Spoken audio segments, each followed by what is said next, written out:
Well, welcome to another edition of the Bottom Line Triangle. This is a special segment for us today.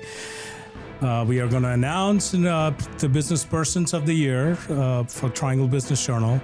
We're going to be talking about the wealthiest zip codes in the Triangle and perhaps why it is so wealthy. And we are going to be talking about issues that may come to the forefront of business news in 2026. We'll be right back after these short messages. I am so Why frustrated. can no one help me? Waiting is the worst. I think it's Healthcare is broken. At Blue Cross and Blue Shield of North Carolina, we get it. Really? Really.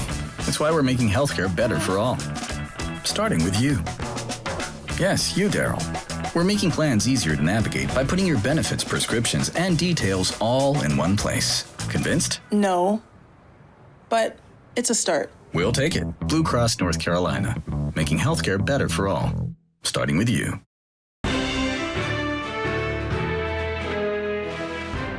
Welcome back. Today I have Becky Troyer, Editor-in-Chief of the Triangle Business Journal, and David Patel, Digital Editor of the Triangle Business Journal. So let's talk about the wealthiest. We just came out with this report, right, based on activity and also what has happened with the home valuations in the Triangle region. And this list has basically ranks the wealthiest zip codes in the Triangle.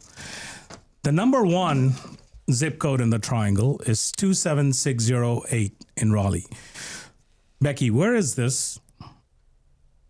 My house that I grew up in is in that neighborhood. Well, of course it is. At the time, it was not the wealthiest zip code. But we're talking about the Hayes-Barton area, the area north of Wade, between like Dixie Trail and downtown.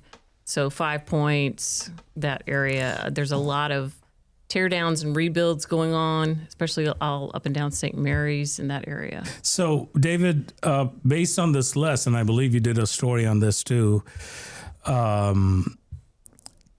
the typical home value of this zip code is over $1 million. Mm-hmm. And it looks like it is the only zip code that has over $1 million typical value. Is that correct?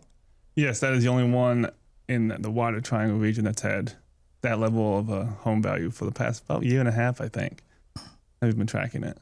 That is really remarkable. Yeah, I was looking at going back to pre-pandemic, about 5-6 years, and I believe that zip code was 700,000 was the average back then, 7 to 8. And that's typical for a lot of the higher end neighborhoods across the region. Just an incredible surge in home value over that period. Obviously, we had so much moving activity in this region post-COVID that the demand for homes just has surged. And like Becky said, teardowns have been a big driver of this. So total number of housing units in that zip code is about 5,500 homes, which is obviously sort of a small zip code for number of homes, because in this top 25 list, it seems the largest zip code with homes is 27519 in Cary. 24,000, almost 25,000 homes. Typical home value in that zip code, 27519, is $726,000. In 27608, you see a lot of older estate-sized lots, which allow for big homes to be built on them. So that's part of it, why there are fewer, I think. To your point on 27, this is the Cary zip code? 27519. West Cary and the Highcroft area, it straddles 540. Yeah. I mean, you've seen a lot of young professionals who have flocked that way, and those home values have gone up significantly too. It's a high demand area, high development area. We write about the 55 corridor. Yeah. That's right there. So one of the things that goes into our wealthiest zip codes list is income of the people who live in these neighborhoods. Right. So talk about how that is trending and where those hot pockets are. So let's talk about 27608. I went back and looked. Per capita income, I believe is it 95,000, right around there. That's up from just below 70,000 in 2017 is the base year I picked. So And that's per capita. So now you're talking about household income is, 200,000 plus. Right. Probably.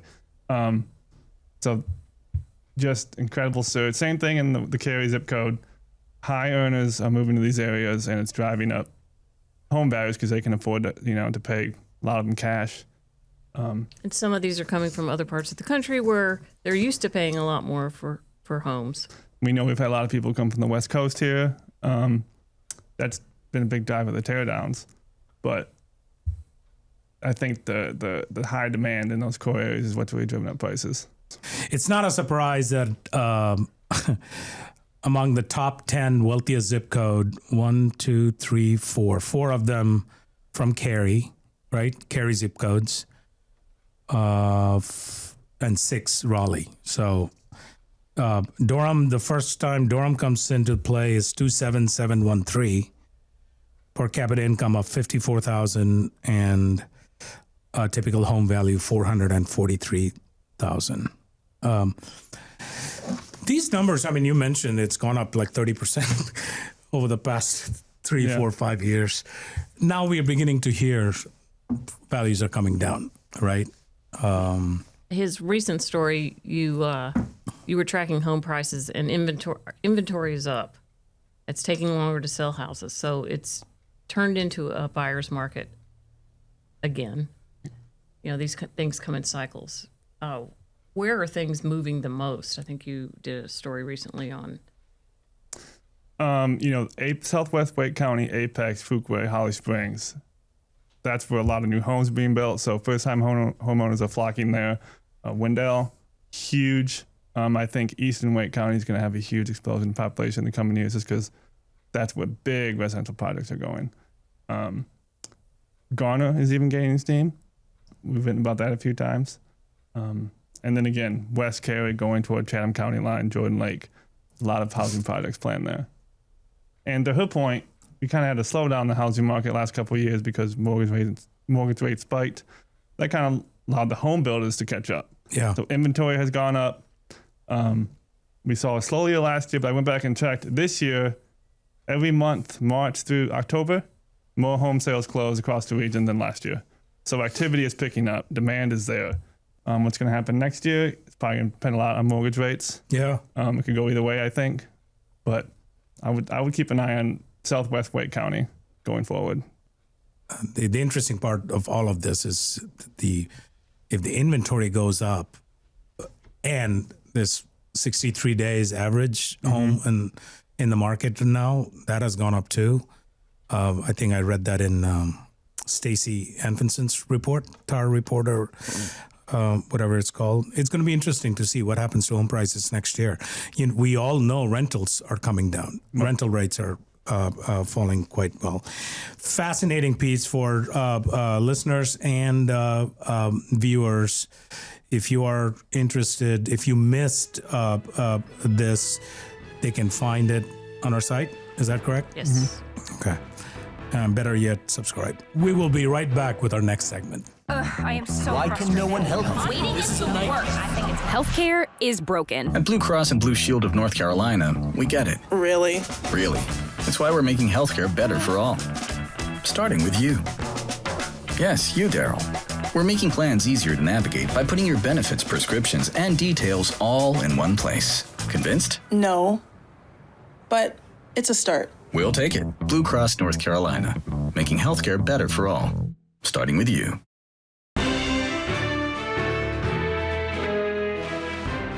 Welcome back. Let's talk about what we are watching in 2026, what may happen given what has taken place in 2025, whether it's economic tailwinds or headwinds. Our newsroom is always sort of on top of things by talking to people and sort of understanding as to what are some of the major issues that we will be looking at. So let me throw this out to Becky and David. So obviously we had a record economic development year, I would think, right? Tons of jobs announcements, Yes. especially in the past few weeks. What are you guys, what is the newsroom looking at for 2026? To your point, economic development announcements this year was a record year, which is kind of surprising. It started off slow, but like you said, it's really picked up. And so I think jobs tied to state investments is like 25,000 this year, potential jobs. So, the question is this momentum we have. By state, you mean JDIG? The JDIG, like the job development investment credits that grant they get by creating jobs, right? Yep. They don't get it if they don't create it. They have the milestone. Okay. So the question will we see this energy continue in the next year? There's a lot of stuff in the pipeline, right? Negotiations going on, competition with other states. What we understand, life sciences is the biggest one right now across all region, the triangle, that are in potential investments in the pipeline. We've seen that past few years. We've really established this region as a hub. Companies want to come here. We've a whole lot of commercial development, right? We have the huge Holly Springs has developed into a life sciences hub now with companies like Amgen, Fujifilm. We expect that to continue. The question is how active will it be? And I think that's going to depend a lot on the broader economy. It's kind of funny. You have these ginormous life sciences companies and pharma companies announcing all these massive lab research and manufacturing facilities, and yet the companies that are in the development stage, they are struggling. That's because the grant money is disappearing. Some of the loans that the private credit markets were involved in have sort of stopped, not knowing. It's like if you're an entrepreneur in the life sciences sector, you are really looking 2026 for a change. Right. Because, and the projects that are coming are really more manufacturing. You're right. And they're big, like Novartis, as you mentioned, right? Yes. I mean, they're big companies. The Amgens, the Fujifilms, the Novartis. Companies that have the capital to do things. Novo Nordisk. Exactly. I have to ask you guys about this fantastic Vietnamese car company that was supposed to bring in how many jobs? 5,000? 6,000? I think it's 7,000. 7,000 jobs. 7,000 jobs. Whatever happened? Where do we stand with that? Anything? The company had an earnings report 2 weeks ago. Yeah. And the standard line has been, we still stick to a 2028 plan of opening the plant in North Carolina in 2028. That's what they've been saying for a year and a half now. It's not happening. Construction timeline is not happening. The question is, I think next year, the way the incentives deal was put together, the state will have the ability to basically say, we want to buy this land back from you. Because VinFast did buy the land years ago. Right. The question is, are they marketing this to somebody else? Do they want to bring in another auto company? Yeah. We're not, that's what we're trying to figure out. Right. Is the state going to probably do that? I don't think they're going to push the company hard to say, we want this land back. But 2028 is only, 2 years away now. So. Didn't the EV tax credit disappear? It expires this year. It has expired and they didn't renew it. No, so. I think it either expired or will expire. Right. And then there's our old friend Apple. Yes. We keep talking about this. Yes. Not in this show, but push it down the road. So where do we stand on that? They just approved another extension.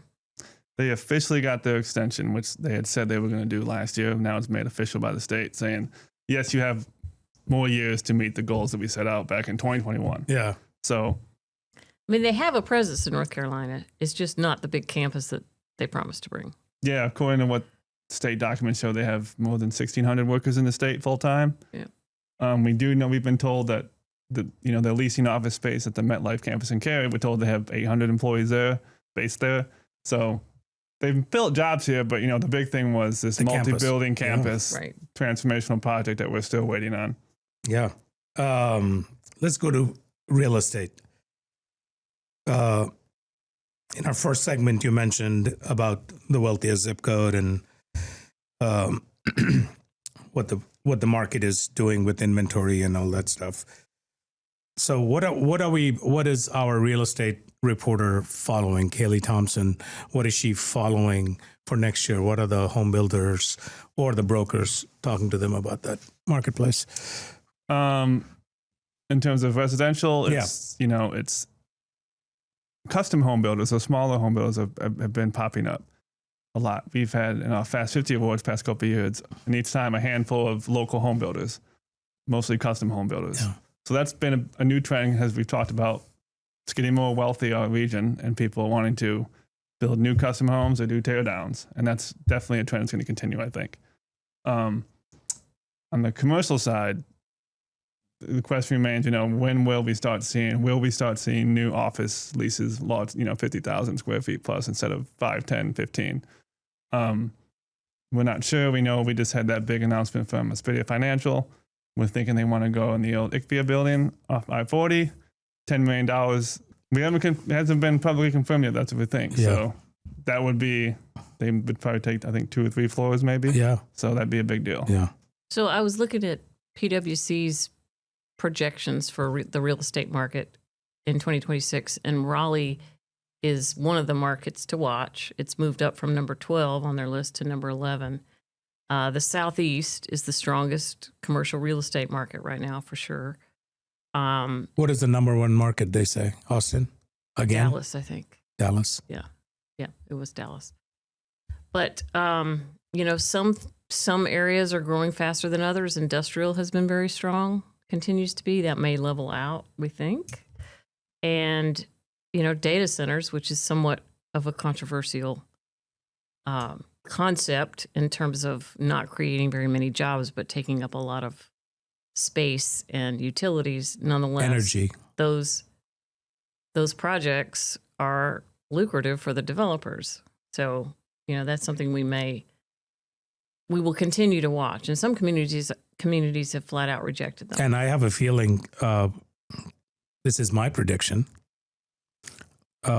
these data centers that are tied to whether it's AI or other tech developments, I think there'll be more communities that are going to say, like, not in my backyard. I just get a sense that because of the energy usage. Yeah. And next year is an election year. And next year is an election year, so deal. They need the votes. Exactly. Speaking of AI, what are we following in the wide world of AI? One thing we've been talking about in the newsroom is, we're starting to see, obviously we've had a bunch of big tech layoff announcements in recent months, and the thing's been AI. Right. What we've been talking about in the newsroom is, when are we going to start seeing this? I mean, kind of already are, in fact, the entry-level positions that are kind of a widespread across all sectors, right? So that's what we're going to be watching. I think more and more companies are getting on board with AI locally or within their own office, So I think we're gonna see more adaptation of it. The question is how much is it really going to impact the labor market? Because they said it'll create jobs. So the question is, what are we going to see? I think it's employers have to upskill their people in this new world. It's just to compete, and the individuals need to figure out how they can use AI to their benefit to make them more valuable. That's the key. Yeah, I think creating jobs is the long game, frankly. I think the short game is cutting jobs. And I think when what we heard a couple of years ago, so many reports saying that both will have concurrently. Eventually, I think that is the case. But I think initially there's going to be a lot of cuts. Simply because I think in order to make sense and making all these investments work for private businesses, at least, that are backed by whether it's private credit, if it's private equity, venture capital, cost is going to be a big, big issue. So if you're going to invest $50 million in changing AI structure, they're going to ask for cuts of $10 million. I'm making this up, these numbers, and they are probably going to come from, whether it's mid-level managers or workers that do coding or whatever. But to your point, Becky, I think you're absolutely right. I think what they were saying 2 years ago, I think they misjudged the timing because we are seeing it right now as to how many layoffs, to David's point, is going on, even with the AI companies that are sort of developing that. Yeah, it's the AI. It's the big promoters of AI who are the ones who are seeing these layoffs now. Exactly. So. Exactly. All right. It's just we got a minute or so left. What are the issues that interests you guys? Well, we did a big cover story on this a couple months ago about all the live, work, play developments and mixed-use Yeah, developments. destination centers. Destination centers. Yeah, that's where developers are finding opportunity. Then the Lenovo project, Dix Park, Hub RTP, Viridia. North Hills So it's Innovation not District. so much the one office tower, but it's everything that brings people there for multiple reasons. We are seeing those, and we'll continue to watch how that pencils out. Probably the best example of the one that's complete, or at least the first phase, would be Fenton and Cary. Has become very popular. Not just people who live It's there. also very expensive. Yes, it is. That's the goal. All right. Well, thank you guys. Great chat. I'm sure we'll talk about this in the future segments. We will be right back with our special segment on our 2025 Business Persons of the Year. The Triangle Business Journal is the Triangle's go-to source for local business news, covering the 16 counties in the greater Raleigh-Durham region. For more, go to bizjournals.com/triangle, where you can also learn more about partnerships and sponsorships. And to make sure you don't miss breaking business news as it happens, sign up for our newsletters and alerts at bizjournals.com/triangle/newsletters. Well, welcome back to the special segment we have in this part of Bottom Line Triangle. We have with us our 2025 Business Persons of the Year today. With us, we have Tim Smith and Bubba Rawl. So I'm going to defer this to Ben Tobin, our Greater Triangle reporter.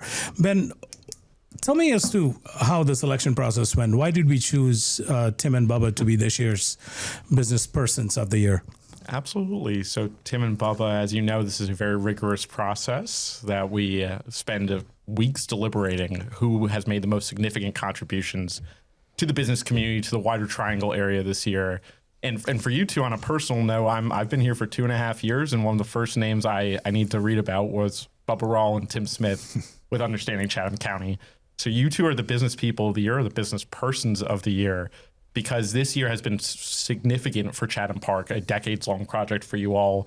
You all have obviously been making significant contributions to the Triangle region for many, many years now. But not everything, but a lot has come to fruition this year, whether it's the opening of the Chatham Park YMCA, with Disney Asteria breaking ground and on its way, with the David Weekley homes selling like hotcakes, as we've talked about before. There's been significant momentum that's going to shape Pittsburgh and shape the wider Triangle region for years to come. That all happened this year. So that's why, Bubba and Tim, you are the Business Persons of the Year, and it's been a pleasure getting to kind of shadow you guys and learn a little bit more about you throughout this process. Great. Well, obviously this year was the reason they got, as you mentioned, the Business Person of the Year. But you guys have been in business for more than 1 year. So tell us about the early days of, and when I ask you guys, either one of you can jump in and say whatever you need to say. Walk us through for the listeners and watchers as to what the early days for Tim and Bubba were in the Triangle. Okay, I'll lead off on that. Tim and I met after I came back from my honeymoon. So I say I've been married to two people, my wife and Tim, for now 43 years. So I came back from my honeymoon and I had all these pink slips stacked up. This was before internet and cell phones and what have you. And so I was running through all my pink slips, and I had a guy, Tim Smith, want to talk to me about some property I owned on Buck Jones Road. So I called him. He flew his airplane down to Greenville. We went and had lunch, and we've been partners for 43 years. Tim? Worked out great. He's just like me, a little smarter on some things than I am, and I'm a little bit better doing other things, technical deals. But we are great friends, and I think that's what's held us together. What year was that? Around 83. Wow. And what were you doing then? Were you still in real estate, Tim? I was back a then? civil engineer, had my own engineering firm, Landmark Engineering, and sold it to Soil Materials Engineer, Glenn Futrell's outfit. And so I just got into real estate, development, basically from that. And Bubba was doing deals all over the place, different kind of deals. Yep. I was in the silkscreen printed sportswear business, and I started building ice and roller skating rinks. And the property that I met Tim on the first time, and the property that he had called me about, was the one on Buck Jones Road, right in there behind what was Dick Helmo Forge. There's still an ice rink there now. Started off as a roller rink. We converted it to ice. And it was the first ice rink in this whole region, other than over in Hillsborough, North Carolina, which had a place called the Daniel Boone Inn. So we started with one ice rink here in the market, and now there's an NHL team and 5 other ice rinks in the town. So that's how he and I got together, and it was going to be a Toyota site beside us where the big grocery store is, and that's where we started. So, is that the birth of Preston Development, or how did that? We did several deals before Preston. We did together. Yes, we did McGregor West. We did a hotel there, Hardee's on Walnut Street. We did quite a few smaller deals, whatever would pop up, and then we knew that Preston was in RTC had taken it over. This was back in 2091, and so we looked at that and tried to buy it. They told us we couldn't buy it because RTC had different rules and regulations. So RTC actually ran Preston for like 18 months through contract services. So we ended up with it and found a good partner in Jim Goodnight, and everything's worked out. So tell me about that. That's probably what a lot of people. How does one go to Jim Goodnight and say, "Hey, I've got a real estate deal for you that you cannot refuse"? I started my engineering firm back in the late 70s, and we bought about 50 acres at the intersection. On behalf of SAS? No. This was on behalf of myself and my partner Phil Stanley at the time. We had an engineering company named Landmark Engineering. We wanted a new office, so we went out to the intersection of I-40 and Harrison Avenue, and there was nothing out there. I-40 just basically opened a couple years before, so we bought 50 acres, and we divided it up into lots and built a 20,000 square foot engineering office there. And there was nothing out there, just houses. Yeah. And I got a call one day, sort of like I was calling Bubba to buy some of his property from a guy named Jim Goodnight. And he says, "I'd like to buy one of your lots out there. Will you come over to NC State and talk to me about it?" And I said, "Sure." So he had an office across from the textile building on Hillsborough Street. And I went in and met with him, and he ended up buying a lot. And he hired Bobbitt Construction to build his first building. And Bobbitt was a friend of mine. Glenn Adams ran Bobbitt Construction. So I introduced, and so he bought one lot, then he bought 2 lots, then he bought 3 lots, then he bought everything. And then when I sold my engineering business, he bought my engineering building. And then he bought a bunch of property behind it. I think he's got probably 1,500 acres back there now where the SAS campus was. But my office was right at the entrance it was right across from Umstead Hotel. So that's how I met him, and we continued to talk every year. I would see him different places and doing selling my different pieces of property. Right. And then when the Preston Country Club came available, I went over to see him and said, "Are you interested?" He said, "Sure, let's do it."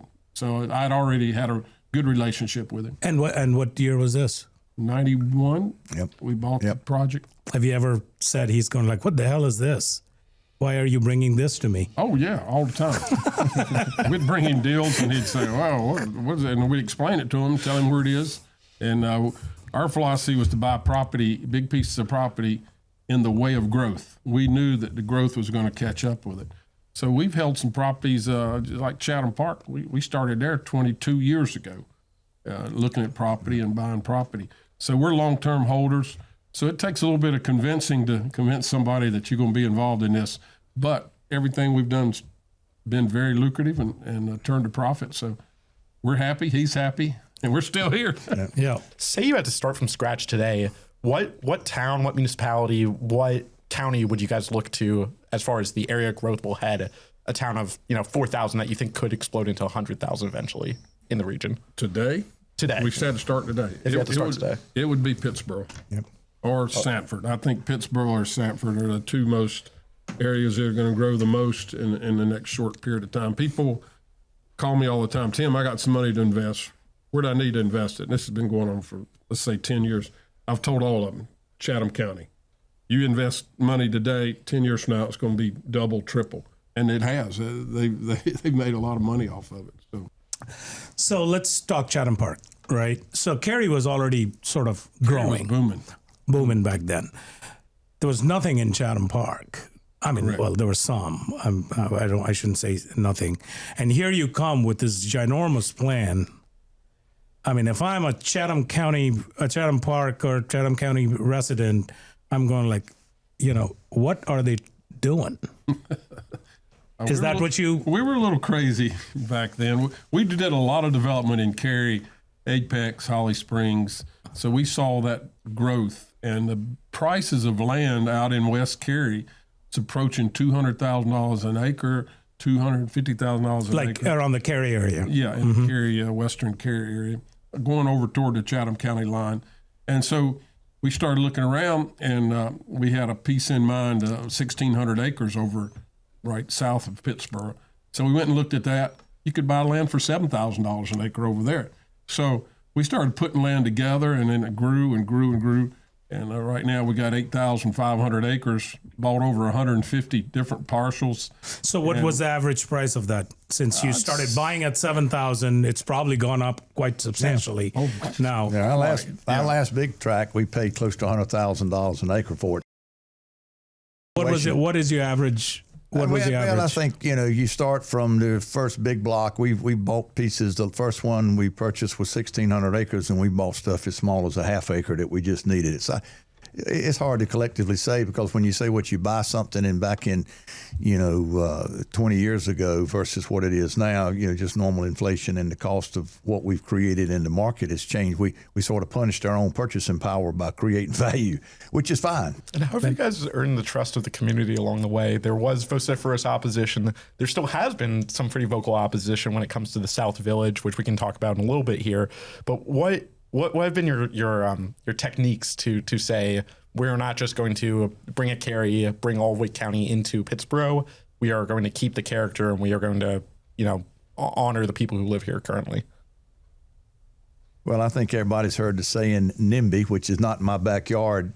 The community in Pittsburgh didn't really want growth, and to a certain degree, their lack of utility services was contrived by the forefathers or the folks that were in control of it. They did not want to have the ability to grow, so they constrained their utilities. When we got there was a moratorium on sewer. So we ended up building our own sewer plant. Yeah. And then 12 years from the time we went to Sanford to try to see if we could forge a relationship with the Sanford Sewer Treatment Center down there and get that put together. We're now under construction, or the town of Sanford is. They've got a new utility operation called Tri-Rivers. They're the third or fourth largest utility operator in the state of North Carolina now. They sort of turned the whole constraint of not being able to move forward with having services. So if you look over there and you say, God, the area is nice. There's not any really blighted areas. Everything looks good. Why is it not growing?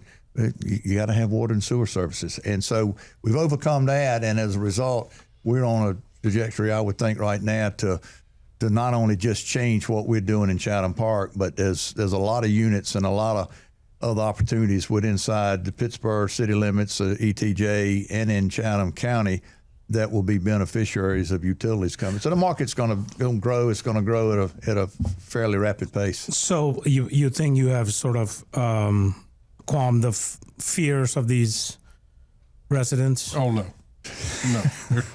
We had a vote last month, and there were 30 citizens that spoke out against us. But we got the vote, and the town board understands what we're doing. They've been dealing with us for 20 years. This was just an overall plan of our South Village, and they were thinking it's too big. It's 5,000 acres. They wanted basically to split it up for that. And going back to your question, is we have to rely on our reputation and what we've done before. We've always tried to do quality development like Preston Country Club and Landfall and some other things. We started Wakefield Country Club out there. So we tell people, just look at what we've done before, and we're going to reproduce that here. We only have a couple of minutes, so Ben, You go first. I'll go second. Let's stay on the South Village. Just in general, you've worked so long on Chatham Park, but arguably the biggest is still yet to come. Obviously you have Asteria and Disney, which we didn't touch on too much here, but you have this entire South Village, this entire, I think, 5,000 acres, you said, Tim. How does it feel when you look forward to the next few decades to ensure, you all are able to complete this and kind of see this project through when you have so much left to do? We've got it all planned out. We spend a lot of time, a lot of money on planning with big name planners, and we can see the light. And we got the Chatham Parkway being built through there now, which is going to open up everything. 4-lane highway that DOT's building through there. That'll be a bypass around town. But that's what keeps us coming to work every day. We're excited. We see things coming in the next 2 years. We'll be selling 1,200 homes a year in Chatham Park, with every cylinder getting used. So Ben sort of stole my question, but great minds. So I'm gonna pivot here. So you have Prestonwood, and then you have Chatham Park. You talked about Sanford. Are you accumulating thousands of acres around in Lee County? No, we bought some and sold some, but we are not in there. You have no plans to build another. No, we got development. We got all we can do with what we've got. And how long do you think you will keep at it? Until they put me in a box, I reckon. I'm not ever going to retire. We've said our funeral service and our retirement party will use the same flowers. Oh, geez. Well, on that note, I hope that I don't know how to. Well, congratulations on being selected by the editorial team of the Triangle Business Journal. Thank you for coming, joining us, and I'm sure we'll be chronicling the journey, at least Ben would, I'm pretty sure, with Chatham Park in the coming years. Thank you. It's an honor. Thank you. Yeah. Thank you. Thank you for watching this episode of The Bottom Line Triangle. Be sure to like and subscribe.